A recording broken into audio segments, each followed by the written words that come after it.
Alhamdulillah, kalau dikatakan tadi menjawab salam, berdosa kalau tidak dijawab. Jadi di jalan, yang naik sepeda memberi salam kepada yang jalan kaki, atau yang naik kendaraan memberi salam kepada yang jalan kaki. Yang berdiri memberi salam kepada yang duduk. Seperti itu etikanya, nah ya, adab. Itulah yang diajarkan kepada kita dari sekecil-kecilnya saja. Alhamdulillahirabbil alamin wa bihi nasta'in ala umuri dunya waddin. Asyhadu an la ilaha illallah wahdahu la syarikalah wa asyhadu anna Muhammadan abduhu wa rasuluh la nabiyya ba'da. Kita bersyukur kepada Allah Subhanahu wa taala. Kenapa kita bersyukur? Kalau Bapak tanya, ini yang kecil-kecil dulu. Kenapa kita bersyukur kepada Allah? Kenapa kita bersyukur kepada Allah? Kenapa kita bersyukur kepada Allah? Banyak hal yang menyebabkan kita bersyukur kepada Allah. Satu, karena kita masih hidup. Nyawa kita tidak dicabut. Di umur panjang, dikasih kesehatan, itu disyukuri. Bagaimana cara mensyukuri? Bagaimana cara mensyukuri? Allah kasih kita kesehatan, Allah kasih kita umur panjang, Allah kasih kita rezeki yang banyak. Bagaimana cara mensyukurinya? Coba. Siapa yang bisa jawab? Bagaimana cara mensyukurinya?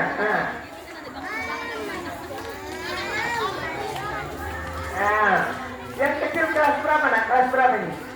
Kelas 1. Bagaimana cara mensyukurinya? Sholat katanya.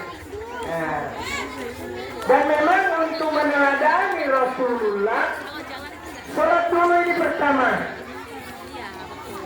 Itu cara bersyukur adalah melaksanakan perintah Allah, menjauhi larangannya. Yang sering ambil pulpen temannya, yang sering sembunyikan pensil temannya, yang suka ngerobek buku temannya, yang suka jahilin temannya, yang suka ngeprank temannya. Tidak boleh menjauhi larangannya. Apalagi ngebully temannya, tidak boleh.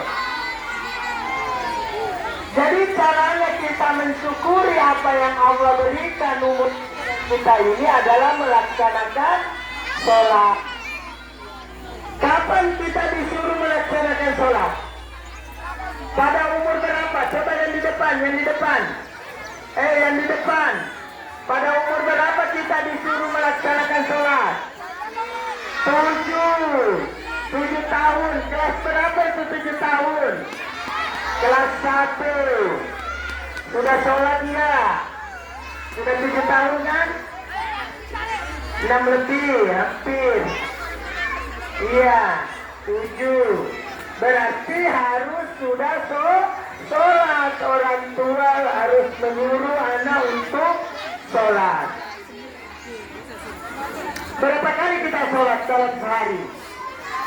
5. Semua ya, kelas 1 SD juga sudah tahu ya, 5 kali kita sholat ya. 5 kali ya? Apa aja? Kelas 1 nih. Sholat maghrib, apalagi? Sholat isya, yang kelas 1 ini, yang kelas 1, apalagi? Subuh, apalagi? Sholat siang, sholat apa namanya? Zuhur. Bentar. Apalagi habis sholat zuhur, kalau sore-sore ngaji itu sholat apa? Sholat apa? Asar. Ternyata kelas 1 SD sudah pintar. Kalau tidak sholat, yang tanggung dosa kita itu orang tua. Mau nggak orang tua dimasukkan dalam neraka? Dosa terbesar anak yang orang tua tanggung itu dosanya kalau tidak sholat. Anak itu berkelahi, mana dosanya? Besar dosanya, berkelahi, ngebully temannya, bahkan ada orang saling membunuh, itu besar dosanya. Tapi jauh lebih besar dosanya kalau tidak sholat. Pada umur 7 tahun, suruh anakmu sholat. Pada umur 10 tahun, pukul anakmu kalau tidak sholat. Sudah dipukul. Berarti 10 tahun, kelas 4, kelas 5 itu wajib sudah mengerjakan sholat. Kalau tidak sholat, apa kata Rasul? Coba dengarkan hadisnya ini. Apabila kamu punya seorang anak, ingat ya, nanti Pak gurunya tanyakan nanti di kelas. Apabila kamu punya seorang anak, beri nama yang baik, didik adab susila yang baik. Jika sudah balik, nikahkan. Kelas 6 SD sudah haid, sudah bisa dinikahkan dah? Tidak bisa. Apabila kamu tidak nikahkan, lalu anakmu itu berbuat dosa, bapaknya yang tanggung dosanya. Halo, belakang, yang besar-besar nih. Kalau tidak sholat, kalau sudah 10 tahun umurnya tidak sholat, bapak yang tanggung dosanya. Coba, sekali tidak sholat zuhur, sama dosanya membunuh 1000 orang Islam. Itu sekali tidak sholat zuhur, sama dosanya membunuh 1000 orang Islam. Satu aja dibunuh, tempatnya di neraka, apalagi 1000. Kapan membunuh 1000 orang? Kalau sekali tidak sholat zuhur, apalagi berkali-kali. Makanya sholat itu nomor berapa?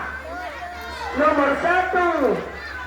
Makan nomor 2. Sekolah nomor 3. Ya. Sholat nomor 1. Ulang semua kompak. Sholat nomor 1. Jadi orang tua harus mengajarkan anaknya sholat. Kenapa bapaknya yang tanggung dosanya? Kita cerita dulu. Ini baru ekstranya loh. Kenapa bapaknya yang tanggung dosa anaknya kalau tidak sholat? Bukan ibunya. 1. Yang hamil itu siapa yang hamil? Ibu atau bapak? Hamilkan anak dalam perut itu susah apa gampang?